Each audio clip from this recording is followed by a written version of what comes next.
আসতে সারাদিন ধরে নাম যজ্ঞ চলছে এই গ্রামের মাটিতে, এই বাড়িতে, এইখানকার পরিবেশের মধ্যে।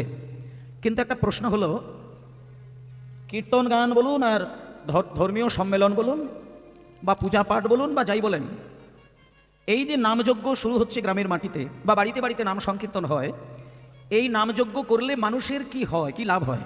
আমরা তো মানুষ কেন নাম শুনবে? এইটা মানুষের কাছে একটা বড় প্রশ্ন। মানে নাম শুনলে কি হয়, নাম করলে কি হয়, দীক্ষা নিলে কি হয়, দীক্ষা মন্ত্র জপ করলে কি হয়, তীর্থে তীর্থে বেড়াতে গেলে কি হয়, গুরু শরণ নিলে কি হয়, গুরুদেবের চরণে প্রণাম জানালে কি হয়? মানুষ বাদে কোনো পশু পাখি কীট পতঙ্গ কেউ কিন্তু এই ধর্ম আলোচনা করেন নাই। তাহলে তাদের কি জীবন কাটে না? একমাত্র মানুষ যারা ধর্মের সবসময় মুখোমুখি ছুটতে হয়, কিন্তু মানুষ বাদে অন্য কোনো পশু পাখি ধর্ম আলোচনা করেনি। তারা গুরু সম্মানও করে না, তাদের স্কুল কলেজও হয় না, তারা আলাদা করে গুরুকুলে শিক্ষা লাভ করার প্রয়োজন হয় না, তাদের কীর্তনও শুনতে লাগে না, কিচ্ছু করতে লাগে না, তবুও তারা ভালোভাবেই জন্ম নেয়, ভালোভাবেই মরে, খাওয়া দাওয়া কোনো অসুবিধা হয় না। তাহলে মানুষের জন্য এত আদব কায়দা কেন করেছেন মুনি ঋষিগণ বা সাধকগণ, দেব দেবতাগণ? কেন বলেছেন যে মানুষকে বারবার ধর্মমুখী হতে হবে? এইটা জানার দরকার। কেন মানুষ তুলসীমালা গলায় নেবে? কেন মানুষ দ্বাদশ অঙ্গে তিলক সেবা অঙ্কন করে ভগবানের চরণে অঞ্জলি দেবেন? কেন মানুষকে আমিষ আহার বর্জন করে নিরামিষ আহার গ্রহণ করতে হবে?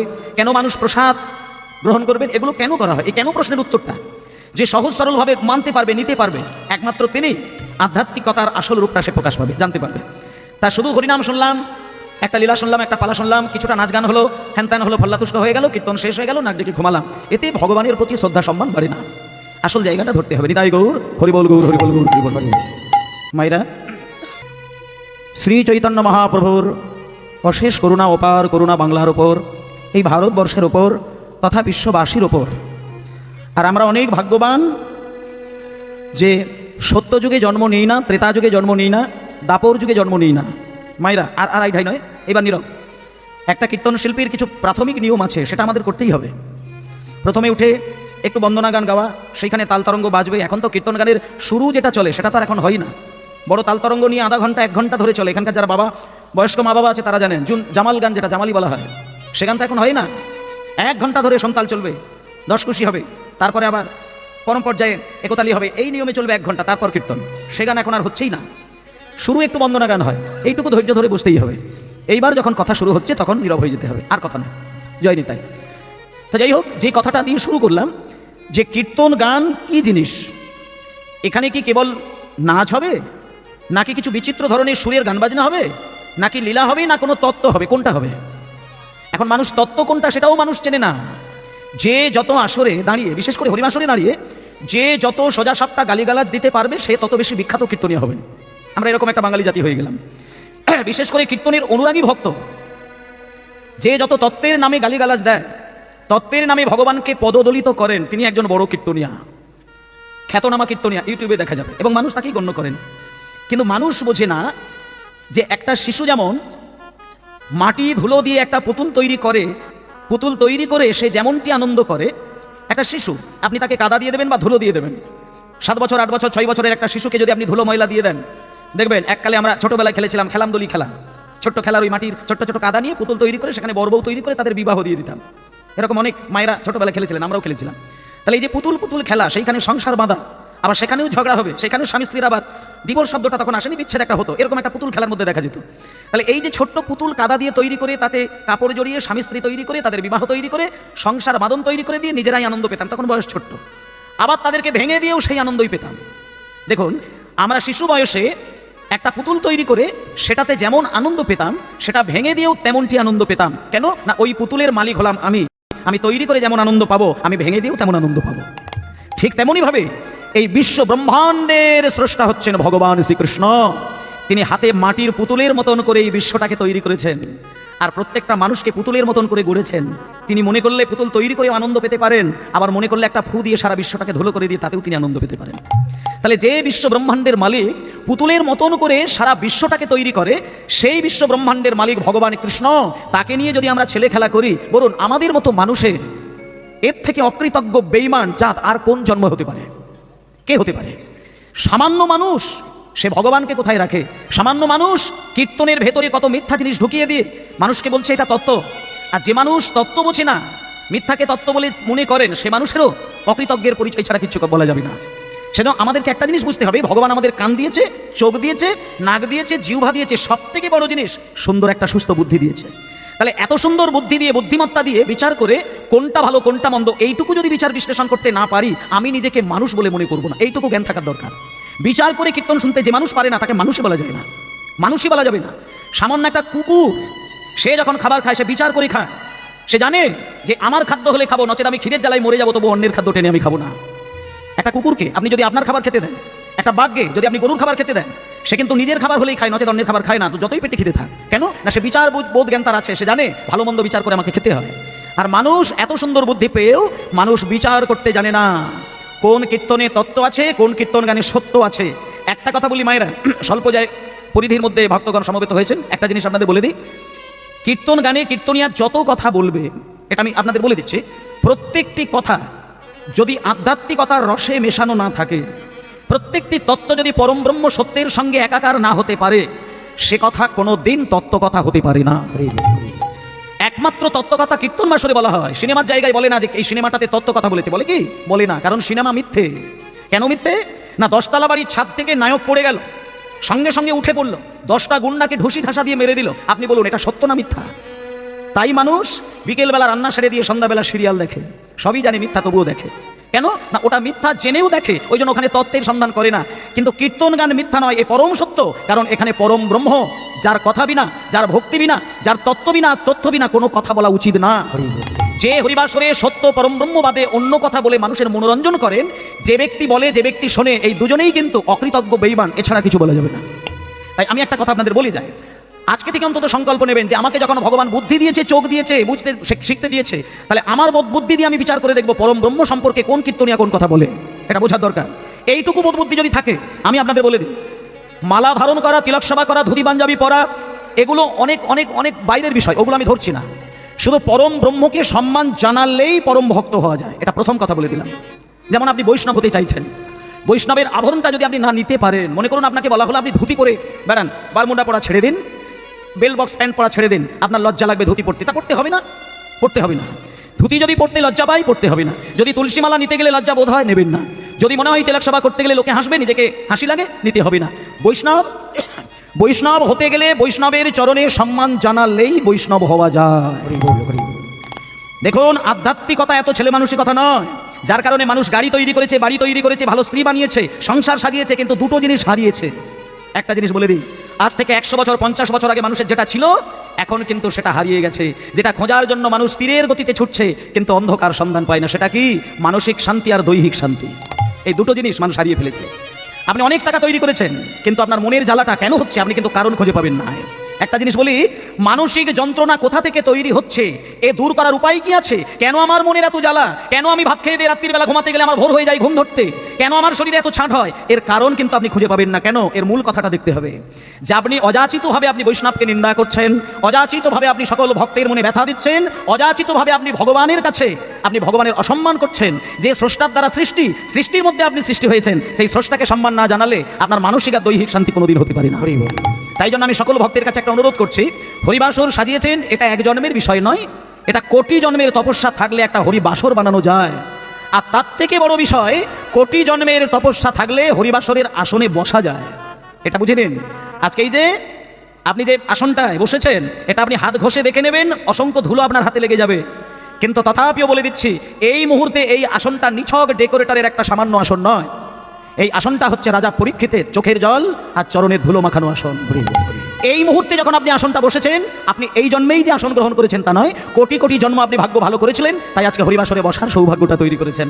তাই জন্য আপনাদের বলে দিই, কীর্তন শুনবো কিসের জন্য, ভগবানকে ডাকবো কিসের জন্যে, তিলক সেবা করবো কিসের জন্য, যদি না করি আমার কি জীবন মরণ ঠিক হবে না? আমি বলে দিচ্ছি, যে মানুষ ঈশ্বরকে মূলেও মানে না, সম্মান করে না, আমি বলে দিলাম সেই মানুষের জীবনে শান্তির লেশ মাত্র হবে না। এটা আমি গ্যারেন্টি দিয়ে দিলাম। মরণকালে যন্ত্রণা দেখলে আপনাকে বাইরে এসে ভগবানকে জানাতে হবে, বাবা যে হে ভগবান তুমি ওকে মেরে দাও, ওর যন্ত্রণা আমি সহ্য করতে পারছি না।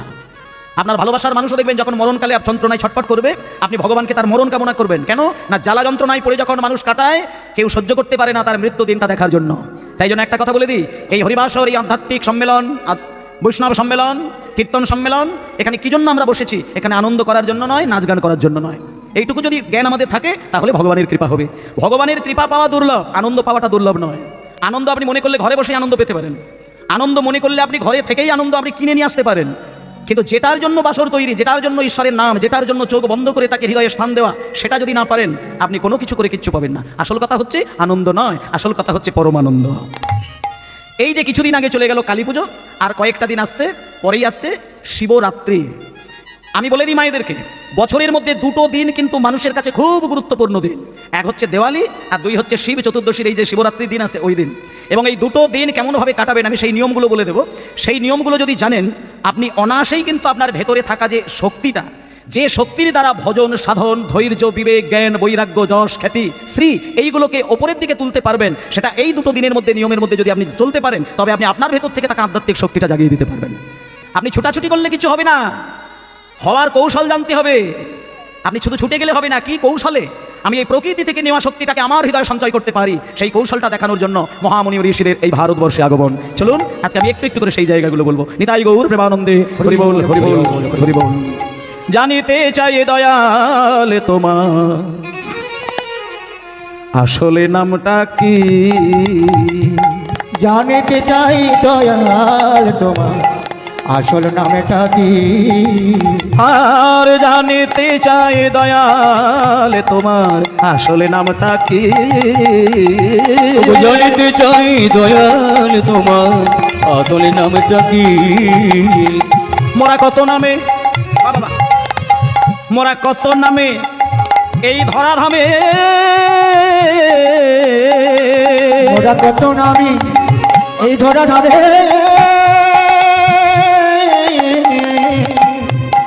মোরা কত নামে এই ধরাধামে, কত রকমেতে ডাকি, জানিতে চাই দয়াল তোমার আসল নামটা কি, আমি জানিতে চাই দয়াল তোমার আসল নামটা কি।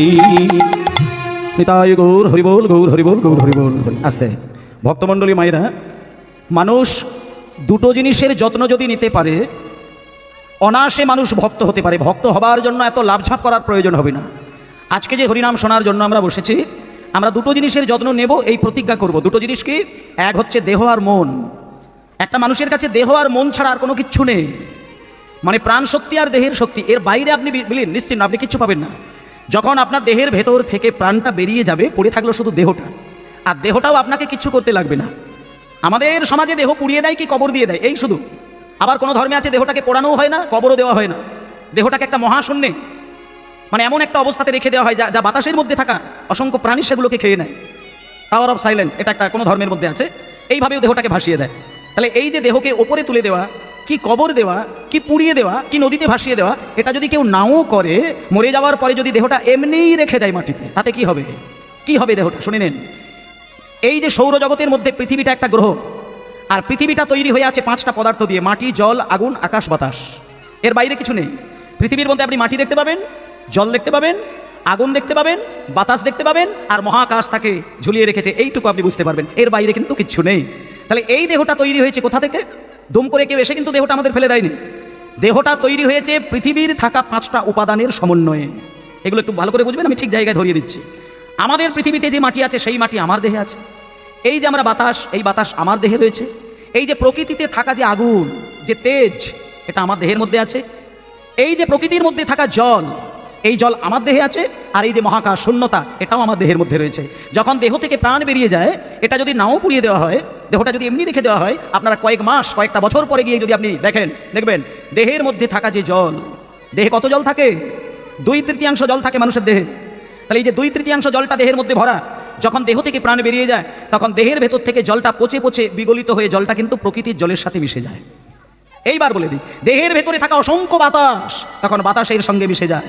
দেহের মধ্যে থাকা আগুন আগুনের সঙ্গে মিশে যায়।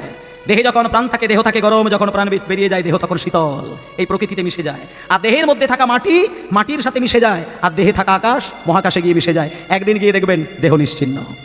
তাহলে এই যে দেহটা, এই দেহটা কিন্তু আপনি যদি প্রাণ রাখতে চান, আস্তে, দেহের মধ্যে প্রাণ আছে, দেহটা রয়েছে, আমরা বুদ্ধি দিয়ে দেহের মধ্যে দুটো জিনিসকে যত্ন করব। এক হচ্ছে দেহের যত্ন, দুই হচ্ছে মনের যত্ন। দেহের যত্ন কি করে নিতে হয়? খাবারের শুদ্ধতা না থাকলে দেহের যত্ন নেওয়া যায় না, আর ভাবনার মধ্যে শুদ্ধতা না থাকলে মনের যত্ন নেওয়া যায় না। আপনি জপের মালায় নাম করবেন, ভালো কথা, কিন্তু আপনার চিন্তা যদি পরিশুদ্ধ না হয়, আপনার জপমালা এক জন্ম কেন কোটি জন্ম জপমালা করে গেলেও আপনি ঈশ্বর লাভ করতে পারবেন না। আপনি একটা মন্দির বানিয়েছেন 10 লক্ষ টাকা দিয়ে, খুব ভালো কথা, রোজগার আছে আপনি করে ফেলেছেন, কি বাবার টাকা আছে আপনি করে ফেলেছেন। 5 লাখ টাকা দিয়ে রাধাকৃষ্ণের মূর্তি নিয়ে এসেছেন, খুব ভালো কথা। 10,000 লোককে ডেকে নিমন্ত্রণ দিয়ে খাইয়েছেন, তাও ভালো কথা। লাখ লাখ টাকা দিয়ে কীর্তন বাসর সাজিয়েছেন, ভালো কথা, কিন্তু আপনি ভদ্রলোক হতে পারেননি। আপনার এত যোগ্য সব পণ্ড হয়ে যাবে।